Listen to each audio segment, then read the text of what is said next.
Banyak orang yang mengerjakan ini tuh, subhanallah ya, sakit dengkulnya hilang, badan makin fit.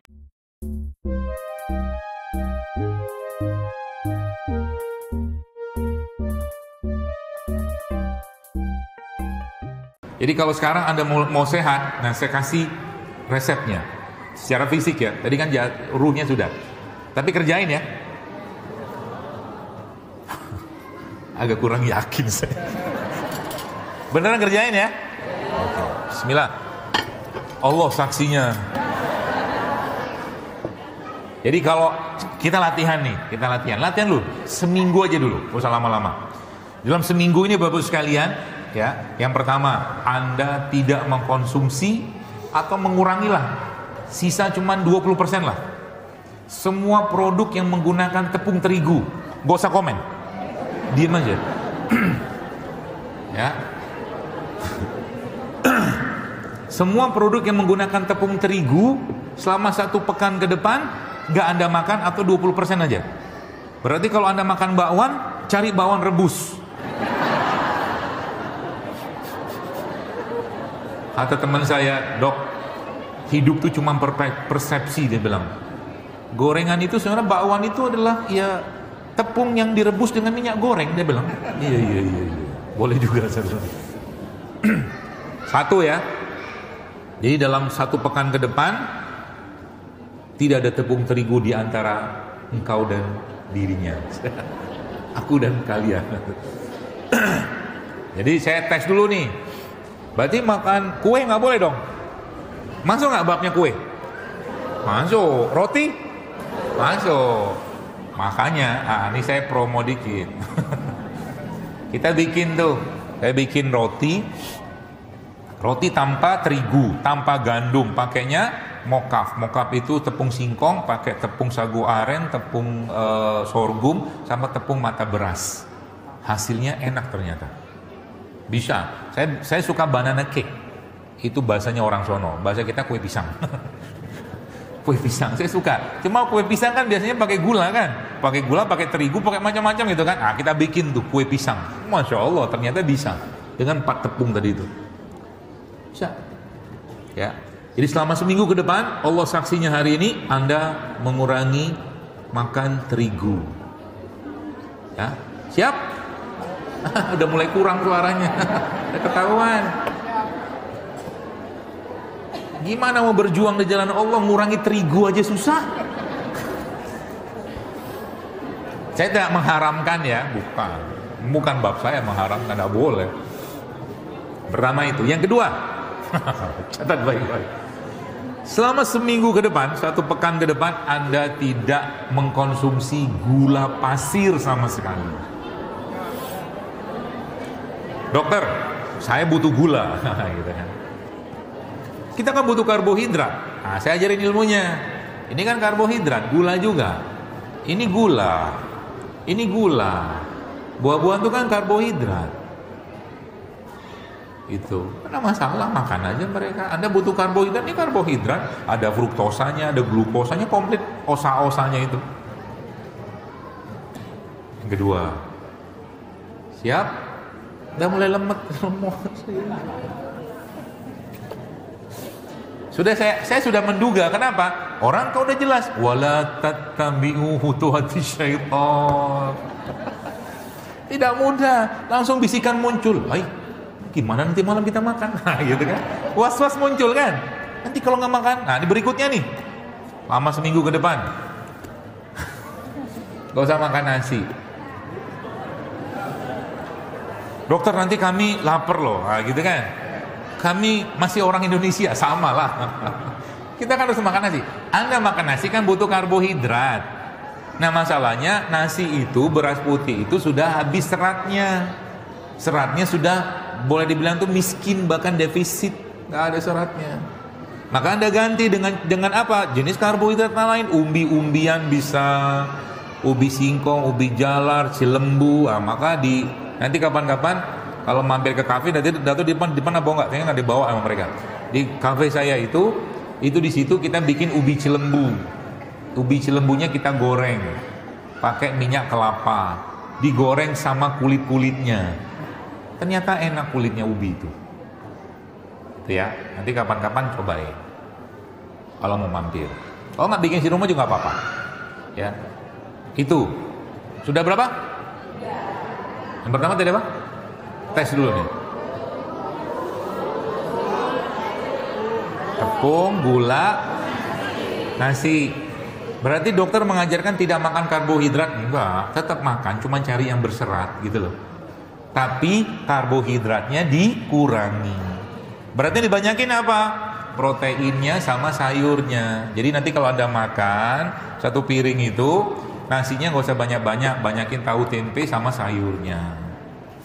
Berarti karbo itu kapan kita makannya? Kalau perlu Anda makan. Kalau nggak perlu nggak usah makan. Kenapa? Kita sudah terlalu banyak makan karbo. Beneran. Tadi saya jelaskan nasi goreng, ya contohnya gitu kan. Kebanyakan karbo, apalagi karbohidrat kalau tidak terpakai dia akan diubah tubuh menjadi lemak. Tanda-tandanya berlemak atau kita punya tabungan lemak yang cukup banyak apa? Pegang aja pinggangnya. Kalau pinggangnya banyak lipetan, sini banyak lipetan, berarti banyak tabungan. Makanya harus dicairkan tabungannya itu, ya. Bagi laki-laki, tabungan lemak itu tidak sehat, tidak bagus. Kenapa? Dia akan mengubah hormon laki-lakinya menjadi hormon perempuan. Jadi laki-lakinya berarti jadi perempuan? Enggak. Jadi nanti rujulahnya dia nggak dapat, berkurang. Ini benar loh. Makanya mohon maaf ya kalau kita mau dapatkan, kan kalau bahasa Al-Quran itu kan ar-rijal qawwamu 'alan nisa. Qawam itu adalah pemimpin, itu bahasa kitanya, tapi lebih dalam dari itu sebenarnya juga bisa diartikan. Baru bisa dapat kalau dia menjadi sosok rijal, rujulah. Nah gitu. Makanya Al-Quran itu menggambarkan laki-laki itu dengan dua kalimat, zukuroh dan rujulah. Zukuroh itu laki-laki yang jenis kelaminnya laki-laki doang. Tapi rijalnya, sosok jantannya laki-lakinya itu gak dapet. Makanya saya gak habis pikir itu kalau ngelihat yang Korea-Korea itu, geli gue.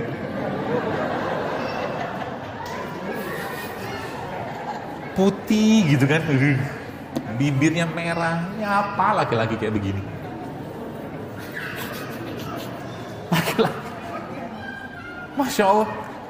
Bu, ini saya senanya Bu. Anda kalau jatuh cinta pada laki-laki karena tampangnya, jangan jawab dulu, karena tampangnya, hartanya, jabatannya, atau karena sosok dia yang punya karisma. Karisma. Perempuan tuh dicari itu, rujulahnya itu di situ. Ya. Jadi jadi laki-laki itu beneran laki-laki. Ya, jangan laki-laki yang gak jelas. Dan zaman pun sekarang memfasilitasi itu. Dulu zaman Mitsubishi Kuda, Kijang Jantan.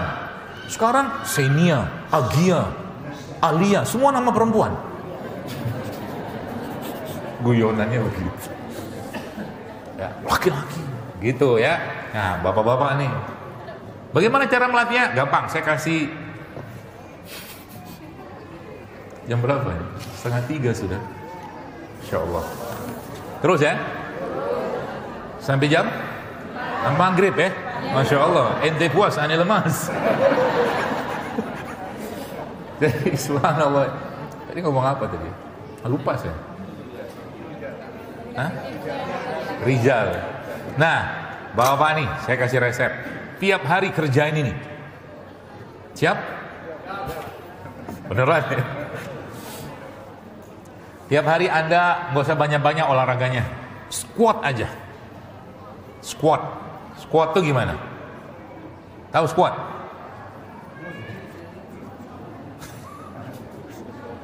Masa saya praktekin? Gak apa saya praktekin ya. Tapi janji praktekin ya. Di rumah. Berapa kali sehari minimal? 20 kali sehari. Tiap hari kerjain.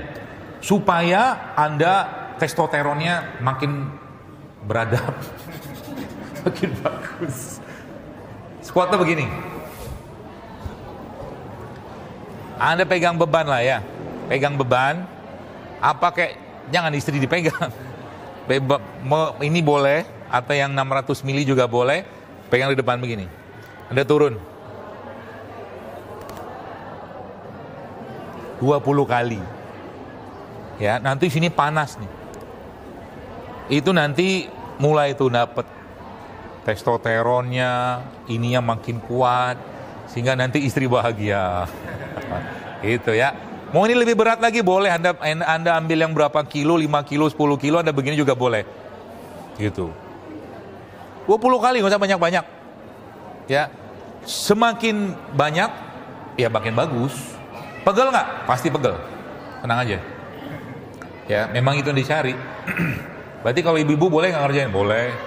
Apalagi yang tadi pagi saya share di IG itu gerakan-gerakan sederhana banget, paling 7 menit tuh.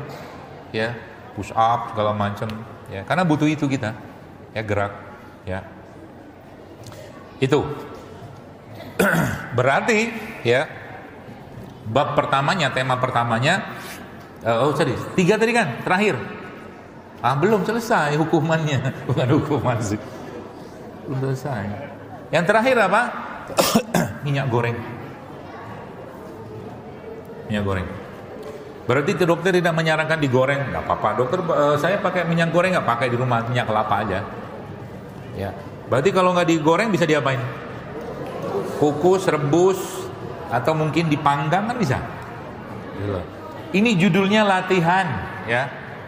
Lagi-lagi Anda akan merasakan ini sebagai satu beban kalau Anda tidak tahu manfaatnya. Tapi banyak orang yang mengerjakan ini tuh, subhanallah ya. Sakit dengkulnya hilang, badan makin fit, banyak.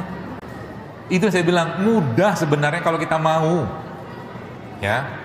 Jadi berapa tadi? 4. Mulai malam ini.